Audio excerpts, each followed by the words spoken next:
오늘은 주제를 도전하지 못하는 사람들의 특성이라는 주제로 한번 해보겠습니다.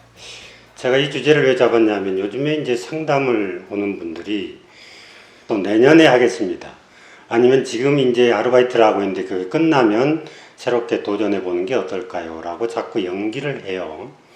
그래서 내가 그 이유를 뭐라고 보냐 하면 불안하기 때문이다 라고 생각을 합니다.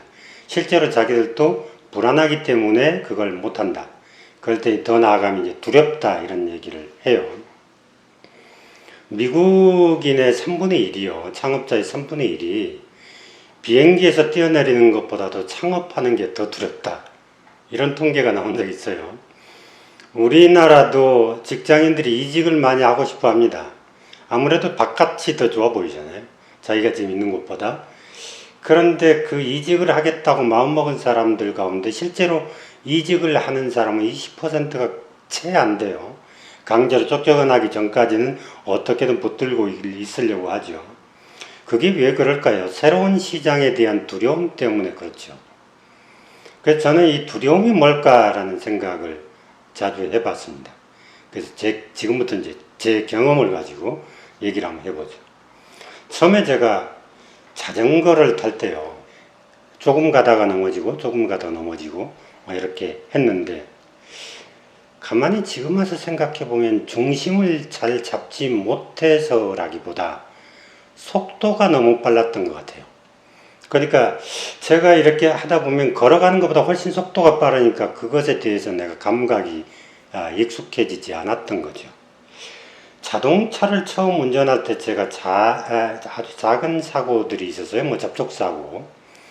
근데 그것도 역시 마찬가지로 지금 돌이켜서 생각해 보면 내가 운전을 못해서가 아니라 너무 속도가 빨랐기 때문이다라는 생각이 듭니다. 근데 자전거를 탈 때보다 훨씬 빨랐으니까요. 그걸 내가 대응하지 못했던 거죠. 이렇게 이제 익숙하지 않은 속도는 두려움을 동반합니다. 결국 빠른 속도 때문이 아니라 이걸 내가 실패하고 그러니까 넘어지거나 잦은 사고를 났던 것은 바로 빠른 속도 때문이 아니라 두려움 때문이었다라는 결론을 얻게 됐습니다. 그런데 더 재밌는 게 있어요. 그 다음에 이제 비행기를 탔습니다. 비행기라는 것은 자전거나 이 차보다 자동차보다도 훨씬 빠르잖아요. 근데 두려움이 전혀 없었어요. 그래서 그거는 왜 그럴까? 나는 빨랐기 때문에 내가 예상했던 것보다 빨랐기 때문에 거기서 두려움이 생긴 줄 알았는데 비행기를 탔을 때는 그렇지 않더란 말이죠. 그때 깨달음이 있었습니다. 바로 비행기는 비교할 대상이 없었다라는 거죠.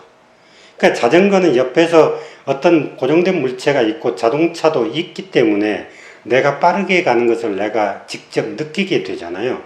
그런데 비행기는 그 옆에 어느 것도 없기 때문에 그거를 내가 빠르다는 느낌을 얻지 못했어요. 그러니까 비행기를 타면서는 오히려 두려움이 없었던 거죠. 두려움이라는 것은 속도 때문이 아니라 비교 대상이 있기 때문이구나 라는 생각을 하게 됐습니다. 이렇게 비교를 하게 되면 자꾸 내가 저 사람보다 더 못한 게 아닌가 내지는 여러 가지의 그 비교를 하면서 오는 자괴감 이런 것도 있겠고 열등감 이런 것도 생기게 되는데 비교를 하지 않으면요 마음이 아주 편합니다. 여러분들 한번 해보세요. 속도가 아니라 비교였다라는 것을 꼭 제가 말씀을 드리고 싶습니다. 비교를 하지 않으면 결론은 뭐냐 하면 경쟁할 대상이 없잖아요. 경쟁할 대상이 없으니까 내가 가지고 있는 가치를 내가 내 방식대로 살아가면 되니까 얼마나 행복한 일이겠습니까? 그래서 저는 지금은 가급적이면 경쟁을 하기 위한 소위 비교 대상을 만들려고 하지 않습니다. 근데 또 다른 측면에서 한번 보죠. 두려움이라는 건 뭘까요? 두려움. 두렵기 때문에 하지 않는다고 제가 서두에서 말씀드렸잖아요. 창업을 하지 않는다고. 왜 두려움은 나타나는 걸까요? 그것은 두려움은 미래에 나타날 일을 보이지 않는 것을 지레짐작해서 내가 생각하기 때문에 그렇거든요. 그러니까 저쪽에 내가 이미 가지도 않았는데 그걸 마치 내가 상상해서 가는 것처럼 해서 거기에서의 닥쳐올 위기를 내가 무서워하기 때문에 두려움을 갖는 게 아니겠어요.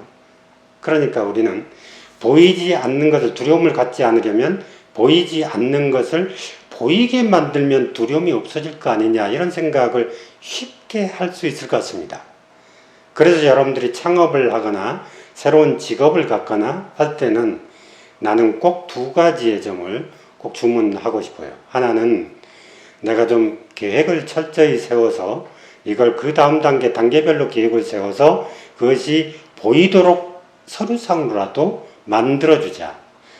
그 다음에 이제 그것을 만들어준과 동시에 그건 내가 만들었잖아요. 그러니까 내가 만들었으니까 나에 대한 신뢰가 뒷받침돼야 되겠다. 나에 대한 믿음을 가져라 라는 것을 첫 번째 강조하고 싶은 거고요. 두 번째는 미리 그곳에 가 있는 사람들, 소위 우리가 멘토라고 그러죠. 선배. 이런 사람들의 의견을 많이 듣는 것도 한 가지 좋은 방법이겠다. 그런 두 가지의 관점을 여러분들에게 꼭 말씀드리고 싶습니다. 두려움이라는 것은 곧 보이지 않는 것, 그것을 내가 상상해서 생각하기 때문에 두려움을 느끼는 것이고, 그 다음에 비교 대상이 있기 때문에 내가 불행한 것이고, 그렇죠. 그러니까 가급적이면 보이지 않는 것은 보이도록 만들어줘서 내가 그 길에 따라서 가는 것은 어떻겠느냐, 이런 제안을 드리고 싶습니다. 고맙습니다.